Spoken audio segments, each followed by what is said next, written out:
In this video, I want to show you how you can integrate Webull with TradingView. So to do this, you want to head over to TradingView, go to your supercharts, so on the products.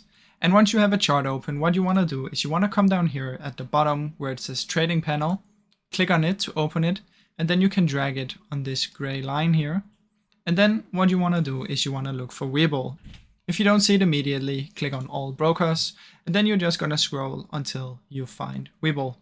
So as you can see right here, it is for me. So you want to click on it and then you want to click connect. Once you click connect, it's going to open up an extra one where you're going to log into your Webull account, and that way it will be fully connected. And once that's done, I'll just show you how it's going to look. So I'll just use the paper trading. It will look somewhat like this. So you'll be able to see how much your balance is, and you can keep trading from in here, and you can trade directly on here with the Webull account. So I really hope you enjoyed this short video. If you did, please leave a like and subscribe, as it helps me out a ton. Thank you so much for watching.